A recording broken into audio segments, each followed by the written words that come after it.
Olá! Hoje a gente vai mergulhar fundo para desvendar o complexo mundo dos transtornos de personalidade.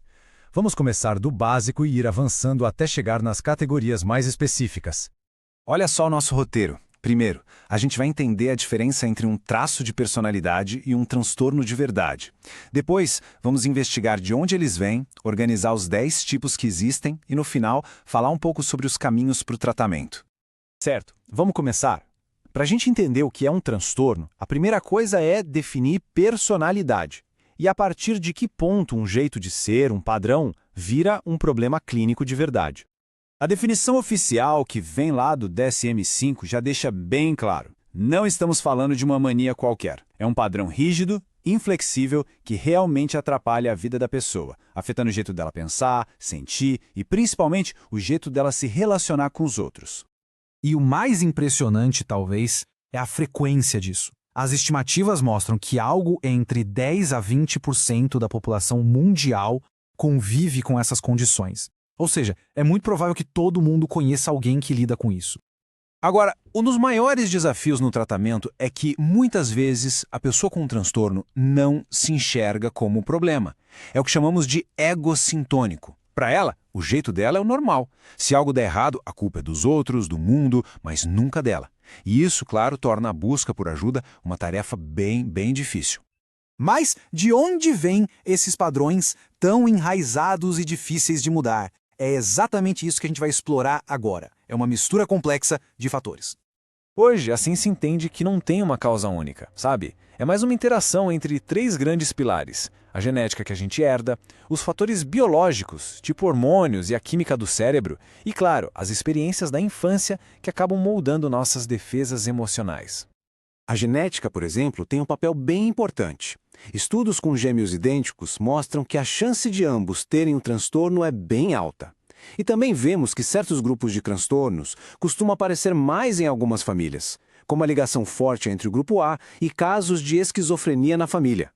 E tem a visão psicanalítica, né? Wilhelm Reich, por exemplo, falava da couraça do caráter.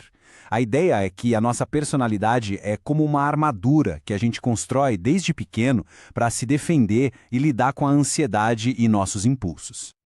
Ok, então para organizar esses 10 transtornos diferentes, os especialistas criaram 3 grandes famílias, ou grupos, que se baseiam nas características que eles têm em comum. Essa divisão ajuda muito a gente a entender a essência de cada grupo. O grupo A reúne os comportamentos mais estranhos, excêntricos. O grupo B é marcado pela intensidade, pelo drama, pela impulsividade. E o grupo C? Bom, o fio condutor do grupo C é a ansiedade e o medo.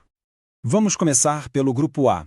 Esse grupo inclui transtornos que têm como marca o isolamento social e um jeito de pensar bem peculiar.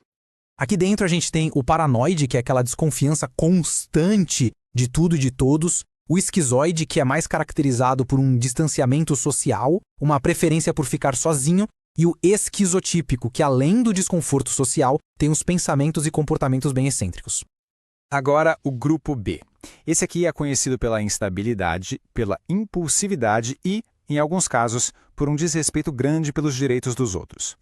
É aqui que a gente encontra alguns dos transtornos mais falados: o antissocial, o borderline, o histriônico e o narcisista.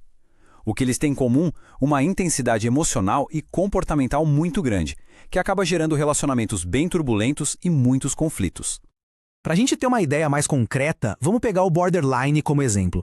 Olhem só alguns dos critérios para diagnóstico. Um medo gigantesco de abandono, relacionamentos que vão do céu ao inferno em minutos e uma impulsividade que pode ser bem perigosa. Isso dá uma noção bem clara da instabilidade que define esse transtorno.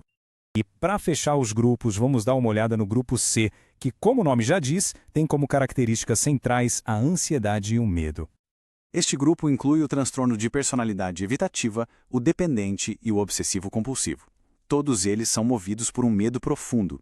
O medo da rejeição no evitativo, o medo do abandono no dependente e o medo de perder o controle no obsessivo-compulsivo. Certo. Agora que a gente já passou por todos os tipos, fica a pergunta: como é o caminho para lidar com tudo isso? Bom, o tratamento é um desafio, mas ele é totalmente possível. A base de tudo, o pilar principal, é a psicoterapia. Muitas vezes, ela é combinada com medicamentos. E é importante dizer, os remédios não curam o transtorno, mas ajudam a controlar sintomas mais pesados como depressão ou impulsividade, o que abre espaço para a terapia funcionar melhor. Terapias como a terapia comportamental dialética, a TCD, por exemplo, foram criadas exatamente para isso. Elas ajudam a pessoa a construir, na prática, habilidades para lidar com as emoções, melhorar os relacionamentos, basicamente, aprender novas formas de enfrentar problemas que antes pareciam impossíveis de resolver.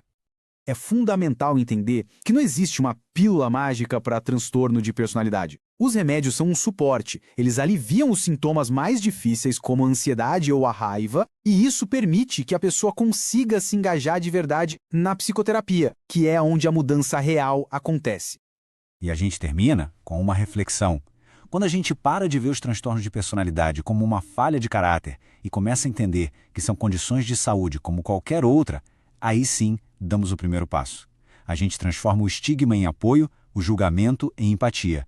E essa mudança de perspectiva, acredite, pode fazer toda a diferença.